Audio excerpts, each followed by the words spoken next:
I would have been 23 and he was holding me hostage at gunpoint. I'd never experienced anything like that in my life, so I didn't know what services were out there to help me.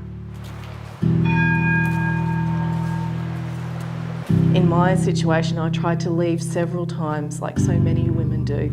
On the other hand, when I'd start packing up, he'd come and have a knife at my throat and say, "If you leave me, I will kill you.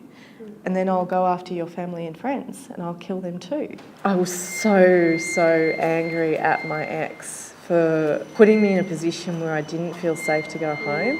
And I try and get an intervention order started. The person who I spoke to at my local station was very dismissive and not very helpful. And I hadn't been given any access to information to refer me to a legal service. Kathy made 2 attempts to get her intervention order, but failed both times due to a lack of support and knowledge on how to manoeuvre the legal system. She said as a result, her ex-partner continued to harass and stalk her. That lasted for 10 years, that stalking and harassment. Last year, Kathy ended another abusive relationship. He had been abusive towards me physically, emotionally, and in this case, financially. He left me $50,000 in debt of a joint loan that he refused to contribute to. This time, though, she sought help from the Fitzroy Community Legal Service and was given legal advice on how she should proceed in tackling the matter in court. She said she got the answers she needed, but that she was shocked by her experience because she witnessed firsthand just how under-resourced they were. Got there straight at the time that they said to get there for. So that was at 5:45 p.m. I got seen at 9 p.m. that night. I was almost like sleeping on the table by 9 p.m, but I knew I had to be there to get some answers. In early 2016, the federal government announced a 30% funding cut to community legal centres. That's about $34 million, and it would have come into effect on the 1st of July. Except they didn't, because they were reversed in the May budget this year. Sounds like good news, right? Well, it seems like community legal centres aren't really celebrating. Joanna Fletcher is the CEO of Women's Legal Service Victoria, and she says the reversals just means nothing's changed.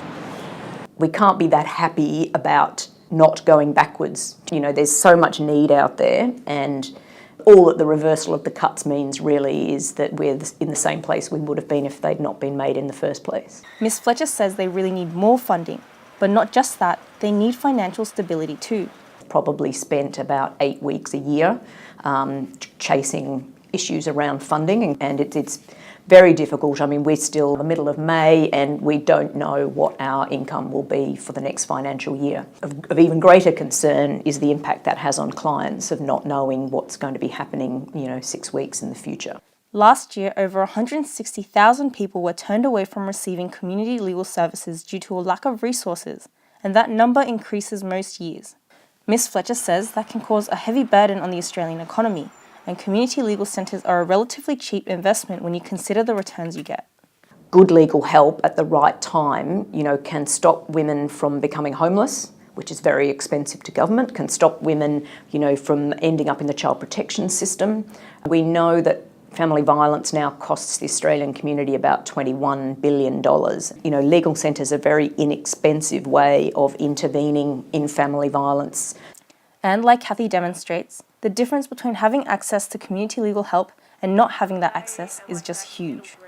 Going into a court system is like walking into an alien environment, particularly around going for the intervention order.